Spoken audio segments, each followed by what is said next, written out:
आज की कहानी एक ऐसी लड़की की है जिसने मानसिक स्वास्थ्य पर भाषण दिए, दूसरों को समझाया कि जिंदगी बहुत कीमती है, लेकिन कुछ ही दिनों बाद वो खुद मौत को गले लगा बैठी। कम से कम यही कहा गया। लेकिन जब जांच शुरू हुई तो एक एक परत खुलती गई और ये साफ हुआ कि ये कोई आम आत्महत्या नहीं थी, बल्कि एक सोची समझी हत्या थी जिसमें प्यार, शक और गुस्सा तीनों शामिल थे। मौत की सुबह। लोकेशन भोपाल, मध्य प्रदेश। डेट 18 नवंबर 2017। विक्टिम माया विश्वकर्मा, 18 वर्षीय साइकोलॉजी छात्रा। सुबह 6:30 पर माया की मां ने जब उसके कमरे का दरवाजा खटखटाया तो कोई जवाब नहीं आया। घबराकर उन्होंने पड़ोसियों को बुलाया और दरवाजा तोड़ा गया। माया छत के पंखे से लटकी हुई थी। कमरे में एक नोट पड़ा था। मैं थक चुकी हूँ, अब और नहीं सह सकती। किसी को दोष मत देना। पुलिस ने इसे सुसाइड माना, लेकिन माया के माता पिता इस थ्योरी से सहमत नहीं थे। उन्होंने तुरंत कहा, माया कभी आत्महत्या नहीं कर सकती, उसके साथ कुछ गलत हुआ है। मोबाइल डिटेल्स और शक की शुरुआत। जांच में पहला संदेह माया के मोबाइल डेटा से हुआ।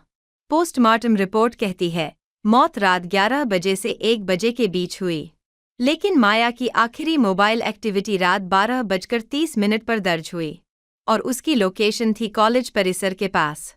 तो सवाल ये उठा, जब वो 12:30 तक जिंदा थी तो मौत 11 बजे कैसे हो सकती है? क्या किसी ने मौत के समय को छुपाने की कोशिश की? रवि, प्रेमी या अपराधी? रवि राठौर, 22 वर्षीय युवक, माया का बॉयफ्रेंड, सीनियर स्टूडेंट और अब नौकरी पेशा। जांच में पता चला माया और रवि का रिश्ता काफी समय से चल रहा था, लेकिन पिछले कुछ महीनों से रवि काफी पॉसेसिव, गुस्सैल और कंट्रोलिंग हो गया था। माया की एक सहेली ने बताया, रवि उसे दोस्तों से बात नहीं करने देता था, इंस्टाग्राम डीएक्टिवेट करवा दिया था। वो बार बार कहता, अगर मुझसे प्यार है तो सब छोड़ दे। माया डरती थी, लेकिन एक दिन उसने रवि से रिश्ता खत्म करने का मन बना लिया। यहीं से कहानी ने खतरनाक मोड़ लिया। सीसीटीवी और बाइक का राज। पुलिस ने माया की कॉलोनी के बाहर लगे सीसीटीवी कैमरे की फुटेज चेक की। रात 11:45 पर माया एक बाइक पर बैठकर किसी के साथ जाती दिखी। बाइक सवार ने हेलमेट पहना हुआ था, चेहरा नहीं दिखा, लेकिन बाइक का नंबर साफ दिखाई दिया, MH14RT5243। यह नंबर रवि की बाइक का था। पुलिस ने जब रवि से पूछा तो उसने जवाब दिया, मैं तो रात 10 बजे ही घर चला गया था। माया से बात नहीं हुई। अब रवि की बात और सीसीटीवी फुटेज आपस में मेल नहीं खा रही थी। सुसाइड नोट की हैंडराइटिंग जांच। फॉरेंसिक टीम ने माया के सुसाइड नोट की हैंडराइटिंग का विश्लेषण किया। नतीजा चौंकाने वाला था। वो नोट माया की लिखावट से मेल नहीं खा रहा था। मतलब ये सुसाइड नोट भी झूठा और गढ़ा हुआ था। पोस्टमार्टम रिपोर्ट की बारीकियां। पोस्टमार्टम रिपोर्ट में साफ लिखा गया था, मां की गर्दन पर स्ट्रैंगुलेशन मार्क्स हैं, यानी उसे गला घोंटकर मारा गया और फिर फांसी पर लटकाया गया। उसके कंधे और पीठ पर भी हल्के नीले निशान थे, जैसे किसी ने जबरदस्ती की हो। इसका मतलब माया की मौत एक मर्डर थी, जिसे सुसाइड दिखाने की कोशिश की गई। रवि का कबूलनामा। पुलिस ने जब सबूतों के साथ रवि से दोबारा पूछताछ की तो रवि टूट गया और अपना जुर्म कबूल कर लिया। रवि का बयान, मैं बस उसे रोकना चाहता था। उस दिन शाम को हमारी बहस हो गई थी। माया ने मुझसे साफ कह दिया, अब बस बहुत हो गया रवि, मैं ये रिश्ता खत्म कर रही हूँ। मैं सह नहीं पाया।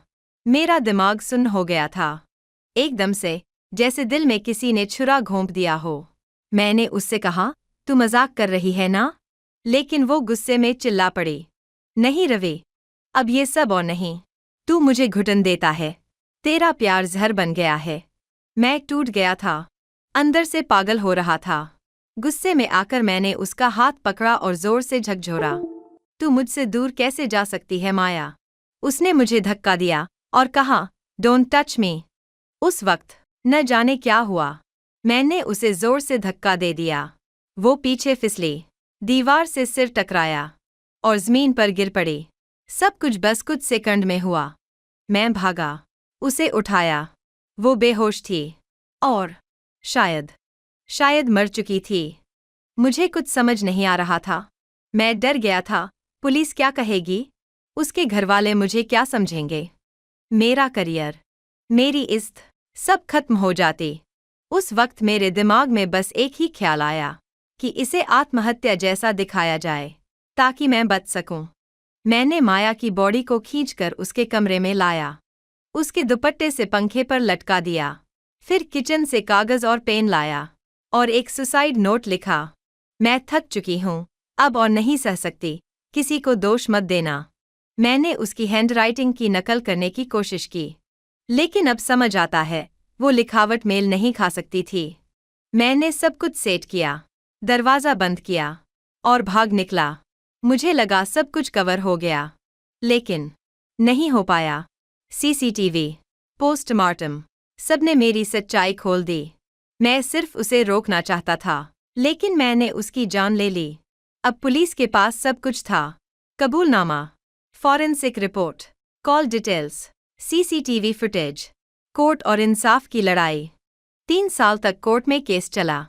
रवि के वकील ने आत्महत्या के लिए उकसाने का केस बनाने की कोशिश की, लेकिन सबूतों ने साफ बता दिया यह सीधा मर्डर था। साल 2020 में कोर्ट ने रवि को आजीवन कारावास, लाइफ इम्प्रिजनमेंट, की सजा सुनाई।